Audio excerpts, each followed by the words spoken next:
Hey guys, so this is attempt number 2 to do an update. First update went bad, so I made it a private video. I've been having a really rough week. Surprise, new and interesting things about me. But mostly the last week and a half has been all my depression mixed with a lot of outside circumstances. Um, my job was being shitty to me and giving me 1 day a week, which directly affected my ability to pay bills, and I had to borrow money, which I don't like to do. And then my friends all seemed to be kind of in the wind, and got in a big fight with my family, which is unlike me and my family. We are thick as thieves, super close. We're the type of family that people envy, and we got into a huge fight. Now, usually about once a year I have a huge fight with one member of my family, and that's fine. Well, it's not fine, but it gets worked out. This time I had a fight with all 3 members of my family, and it was very heartbreaking and terrifying for me. Absolutely devastating. At which point I went and got my hair cut and dyed, got some purple put in the ends of it, and all that. And then I had contacted this person that I've been kind of seeing, and the mother of all non-relationships, and got my heart broken a little bit, and by a little bit I mean kind of massively. If that person is watching, I told you that I wasn't going to break, and I didn't break. I just plummeted a little for a week. Still plummeting, but I'll be okay. I'll get through it, and we'll go back to being friends and all that. So don't feel like I've abandoned you just because I haven't been contacting you. I'll be back around eventually. I just need some time. And yeah, so this past week has been a lot of going from clinically depressed to completely numb, and feeling like I had nowhere to go. I finally did end up contacting my family, and we talked. Still fighting a little bit. I'm still angry. I can't get over the anger of it all. I'm still very angry, and so there's that. But at least we're back able to speak to each other. And then I have this friend, this fairly new friend. His fake name for these videos is going to be Thomas.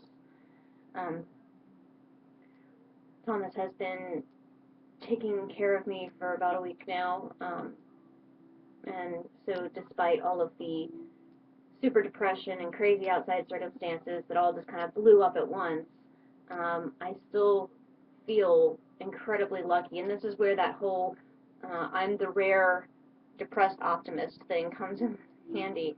So I reached a point where I really felt like I had nowhere to go and no one to talk to.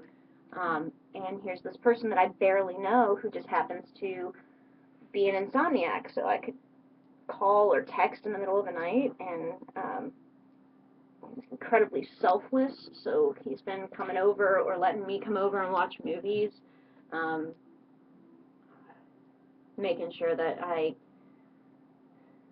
get home safe if I've been drinking or whatever, and he's a very good person. I feel incredibly lucky to have him.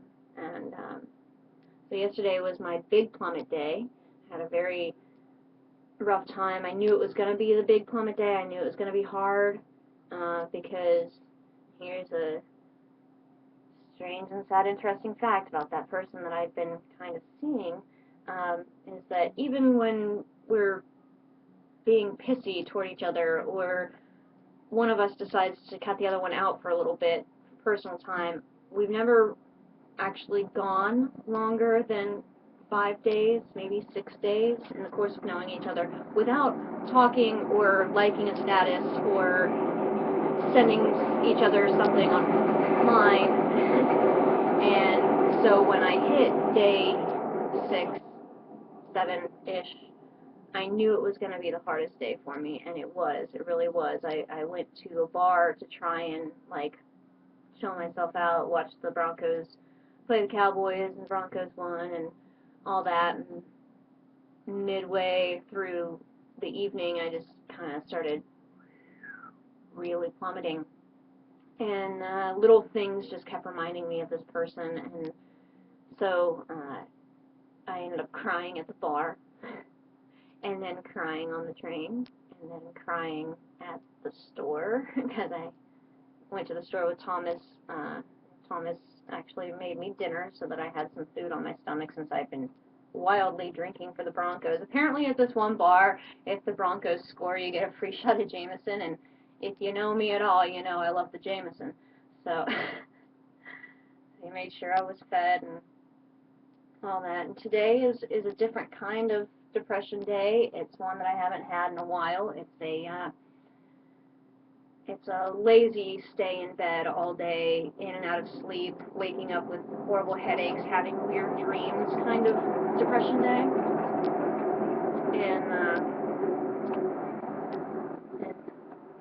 gotta love Thomas. He is here watching Scrubs. He's in the other room while I'm making this video, watching Scrubs and just letting me sleep through the episodes, which is so not like me. I so don't sleep through Scrubs. I love Scrubs. But I've been the sleepy kind of depressed today. And I don't know, again, I don't know what the point of this video is. I don't know what purpose is coming out of it, what I'm learning from it. I don't know. It's maybe just a catalog of how I'm feeling and the way the depression progresses. And so I'm doing the video, I'm doing the update, I'm doing the thing just to try and be a little bit productive. And from here, from this video, I'm probably going to move to, I don't know, hopefully not sleeping for the rest of the day. Hopefully gonna do something, maybe paint, I don't know. Got a lot of projects in my mind because Christmas is coming up, so maybe I should get some of that done. Yeah. Oh, also, new update, big update. I have started seeing a psychologist. I am trying to get to the root of the depression, and my first appointment was rather disappointing. I left feeling worse than when I went in, and they had, there was this main doctor, and then there was this graduate student. Now, when I was in college, I had a psychologist who was a graduate student, and it was very unproductive. It was very not good way for me to work, because this person had different goals for me than I did. And so I was very panicked about having the grad student there. And then the second time that I went to see the psychologist, the main doctor wasn't there. It was just me and the grad student. And she is actually really wonderful. And I guess without having the other person looking over her shoulder, she felt a little more comfortable talking to me. And I think that it's going to be really good for me. I think it's going to be very productive because her goals seem to be my goals. And that's good. It's really good. And she's actually talking to me like a person instead of a patient, which is so very nice and so very refreshing. So I guess there's a lot of positive within the negative, and I'm going to keep being me and keep trying to see the positive every time. So wish me luck with that, and yeah, we're coming up on 10 minutes, so I'm gonna go. But there's my updates, and I hope everything is infinitely better for all of my viewers than it has been for me for the past week. Alright, bye guys.